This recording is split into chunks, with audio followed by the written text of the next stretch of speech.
جی السلام علیکم ورحمۃ اللہ وبرکاتہ۔ یہ پوسٹ ہے جی، زیادہ کھا کر ڈکاریں مارنا۔ عبداللہ بن عمر فرماتے ہیں کہ ایک آدمی نے آپ کے سامنے ڈکار لی تو نبی نے فرمایا تم اپنی ڈکار ہم سے دور رکھو، اس لیے کہ دنیا میں سب سے زیادہ پیٹ بھر کر کھانے والا قیامت کے دن سب سے زیادہ بھوکا رہے گا۔ سنن ترمذی۔ ہاں جی، روایت ثابت نہیں ہے، یہ سند ضعیف ہے۔ اس میں مرکزی علت جو ہے وہ میں ذکر کر دیتا ہوں۔ یحییٰ بن مسلم البقاء، اس میں ایک راوی ہے جو کہ ضعیف الحدیث ہے، ائمہ محدثین کی جرح اس پر۔ جی یہ سنن ابن ماجہ کے اندر بھی روایت موجود ہے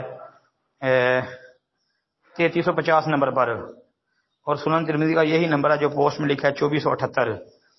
باقی جو نیچے روایت لکھی ہے کہ آپ علیہ السلام نے فرمایا اللہ اس شخص کو تر و تازہ رکھے جو میری حدیث سنے اور پھر اسے یاد رکھ کر اسے دوسرے تک پہنچائے، یہ صحیح ہے حدیث ہے، لیکن یہ ڈکار والی روایت جو ہے یہ ثابت نہیں ہے جی، اور اس حوالے سے جو شواہد وغیرہ پیش کیے جاتے ہیں وہ بھی صحیح نہیں ہے۔ السلام علیکم ورحمۃ اللہ وبرکاتہ۔ جی وعلیکم السلام ورحمۃ اللہ وبرکاتہ۔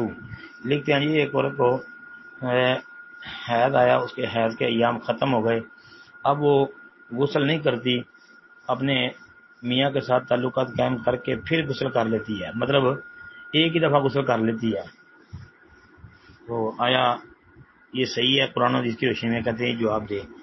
جی حیضہ عورت کو چاہیے کہ جب حیض کے اس کے ایام ختم ہو جائیں تو اس کو چاہیے کہ غسل کرے، غسل کرنے کے بعد پھر اپنے شوہر کے ساتھ ملاقات کرے، تو یہی صحیح اور درست ہے، کیونکہ اللہ رب العالمین نے قرآن میں یہ بات بیان فرمائی ہے، فرمایا وَلَا تَقْرَبُوهُنَّ حَتَّى يَطْهُرْنَ فَإِذَا تَطَهَّرْنَ فَأْتُوهُنَّ مِنْ حَيْثُ أَمَرَكُمُ اللَّهُ إِنَّ اللَّهَ يُحِبُّ التَّوَّابِينَ وَيُحِبُّ الْمُتَطَهِّرِينَ کہ اللہ رب العالمین تو دیکھے پاکیزہ لوگوں سے محبت کرنے والے ہیں، تو لہذا یہ بات بڑی واضح ہے کہ لا تقربوهن حتى يطهرن، طہارت حاصل کیے بغیر جو ہے وہ اپنے شوہر کی جو ہے وہ قربت حاصل نہیں کرنی چاہیے، اس کے ساتھ تعلقات قائم نہیں کرنی چاہیے۔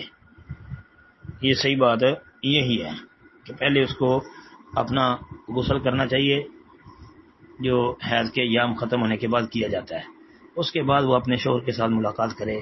یہ آپ دیکھ لیں سورۃ البقرہ 2 پارہ اور 12ویں رکوع کی یہ آیہ مبارکہ ہے، آپ اس کو پڑھ لیں، 222 نمبر آیت ہے سورۃ بقرہ کی۔ السلام علیکم ورحمۃ اللہ وبرکاتہ۔